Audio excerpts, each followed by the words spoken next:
Welcome to the news of 1861. Tonight I will be conducting a confidential interview with one of the greatest abolitionists in American history, Harriet Tubman. Thank you for having me. Due to the bounty on your head, it is a great personal risk for you to be recounting your life at this time. We thank you for being here under the circumstances. Yes, it is indeed dangerous, but my story is something that needs to be shared. Your journey so far is incredible, making 19 trips from south to north, guiding more than 300 people out of the clutches of slavery. But before we get into that, could you tell us about your younger years? Of course. I was born into slavery in Maryland in 1820. My family was fractured up from a young age. My 3 sisters were sold to distant plantations. At 5 years old, I began work, being loaned away to neighboring families who mistreated me. By the age of 12, I had begun the punishing work in the fields, alongside fellow slaves. Even though this cruel work, my body began to develop more health and strength. It's obvious your willingness to help fellow slaves derives from your younger years. Is there a specific moment in your childhood that inspired you to be a leading member of the Underground Railroad? Absolutely. My mother's courage is something she passed down to me through her lessons in overall bravery that she expressed every day. Once my youngest brother was about to be sold to a trader, and my brave mother successfully resisted the further split up of her family. This memory sets a powerful example that shines on for future endeavors.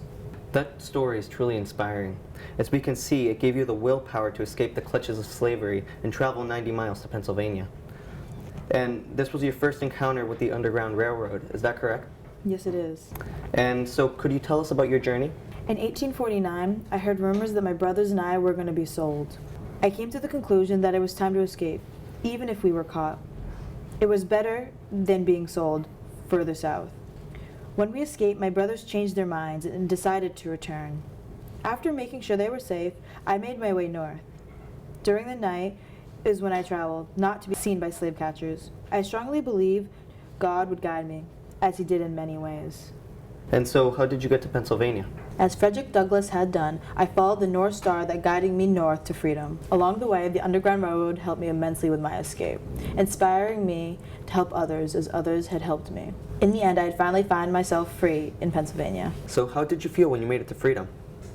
Well, when I found I had crossed the line, I looked down at my hands to see if I was the same person. There was so much glory everywhere, over everything. The sun came like gold through the trees and over the fields, and I felt like I was in heaven. I had crossed the line. I was free.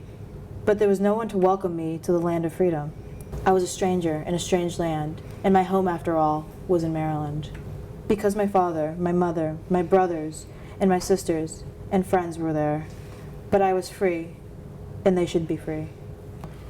So this is when you decided to become a part of the Underground Railroad?